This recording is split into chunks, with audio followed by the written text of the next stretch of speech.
Hey, welcome to Beyond Photography. I'm Andrew. I'm Anne. And you know what makes a photo blurry? I know. Dirty lens. Why do you do that? Why do you tell people it's dirty? It's not in the script. Because it's dirty. Pathetic cut. Unbelievable. Can you just stick to the script? Ah.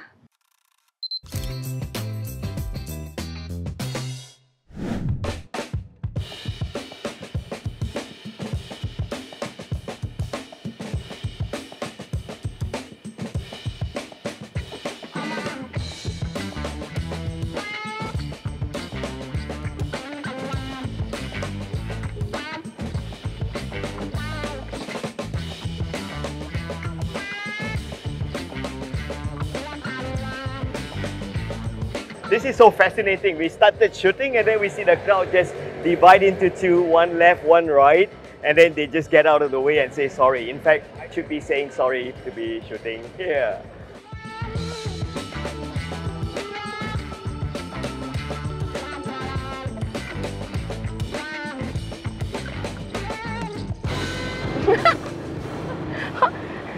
Blurry photos are caused by two things: focus and motion. Let's go through the first one, focus. Focusing can cause blurriness. Take a look at this picture here. It's pretty apparent that the subject here is blurred. That's because it has been focused wrongly to the back. Let me show you how it happens in your photo shoot.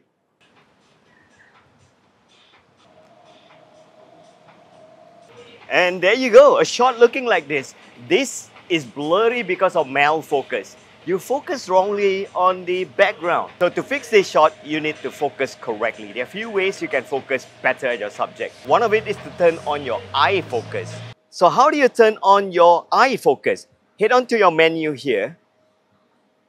Look for your autofocus. And if you look at this, the eye focus and face focus is off. Turn this to on in detection. So if you look at this, nothing happens. That's because your setting on the autofocus is wrong.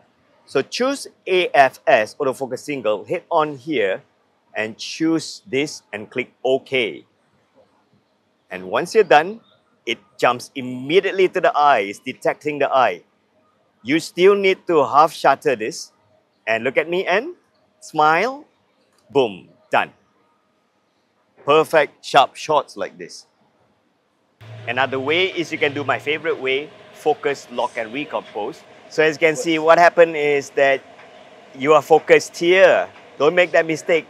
Focus here on the eye. Don't even focus here or don't even focus anywhere else. So if you do this, if you take the shot, if you zoom in and look at this picture, it is really sharper here than Anne's eyes. Oh man, when we want to start working, it has to rain. Every time we go out, it rains. Really? Yep. Every time. Which day in KL it doesn't rain at this hour? Which day? Right? Yeah. When it's hot, it's hot every day. Now. Every day. The classic shot where you focus on the foreground. This happens because the camera detects this bunch of leaves here as a very patterny foreground and then it tends to focus there. So how do you solve this solution? Again, turn on your eye focus, which will automatically go to her eye, or you can always hold up your camera, touch the eye, and take that shot. There you go. Problem solved.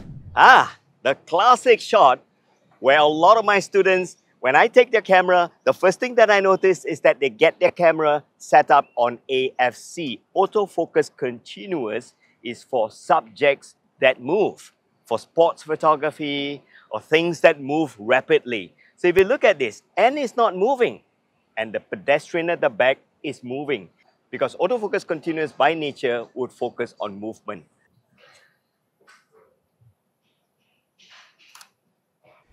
Okay, I know you want to take shots like this, but then you end up with shots like this because every lens has a minimal focusing distance, which means that you are just too close to your subject. Now, how do you know this? If you look at any lens, example, turn this around and you notice there's a marking here and it says 0.63 feet or 0.19 meter, which means that the minimal distance from this marking here, that's where your sensor is. If you ever wonder what this marking is, this is where exactly the datum of your sensor to your subject, you need 0.19 meters at the very least. So if I'm too near, you'll never focus. So which means that 0.19 meters, this should be it. Still too near, so I'm gonna back out and try again. Still too near. Still too near. Still too near. Still too near. What the hell? Oh no, I didn't press. So if you look at this is about 0.19 meters. Right, your hands higher, higher, closer. Turn your lips to your bangle. So if you look at this, I can now tap on this and immediately, booms, come to here. And I'm gonna get the correct exposure and chin up a little bit and right. And I'm glad we are using the mirrorless system now, because if you still use the DSLR, then you can get lens miscalibration, which means that your DSLR's phase focusing system, the sensor here, which is not on your sensor like those that we see in the mirrorless system, is misaligned. And you always need to calibrate this by using tools. And watch this episode here, where we face this tremendous problem with DSLR and the lenses going out of focus. So two things you can do. Switch to a mirrorless system like this, you have way less this problem. That's because the phase focusing system now is on the same plane with your sensor. And if you still own a DSLR, sell it. Okay. Calibrate it and sell it off. Yeah, says the guy that just switched recently to mirrorless, right? Tashan, don't tell anyone, okay? And 1, 2, jump. The classic subject motion blur, where your subject's movement is way faster than your shutter speed. So how do you solve this problem? Shoot like a sports photographer. Crank up your ISO, lower your aperture f number, and then what you do is increase your shutter speed. Very simple. If you look at your subject's motion, it splits down into 3 categories. The belly moving. You can shoot this below 1/200 of a second. Anything that's a little bit more rapid in movement, like a walking subject, the shutter speed should be as high as 1/400 to 1/500. If you're shooting fast-moving subject, like sporty subjects like this, I assure you, you need to use shutter speed of 1/2000 and above. And if you look at sports photography like this, check out their shutter speed and their ISO. Well, the reason why your ISO needs to be high is so that you can crank up your shutter speed all the way up. Because if your ISO is low, you will not get enough of brightness coming into your sensor. Oh, look at this horrible blurry shot.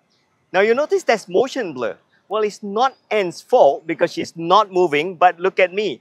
I was holding the classic all wrong way with my feet together. I create that motion myself.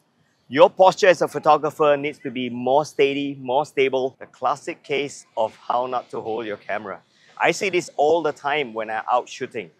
Instead of moving back, subjects just lean back. And this is getting worse with smartphone and mirrorless camera because you need to stare at the screen. And now our model Anne will show you how you can hold your camera correctly, reducing your own motion blur. Number 1, put one feet in front of you. Number 2, move the other feet to the side and back. And raise your hand to your eye level. Tuck in your elbows. And finally, instead of leaning backward, always lean forward like Anne. And there you have a correct posture.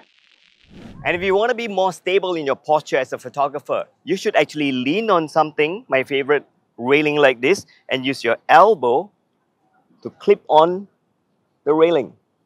That is going to be really stable. And instead of using the mirrorless like so, you should actually use the viewfinder for 2 reasons. Number 1, this is a more stable posture.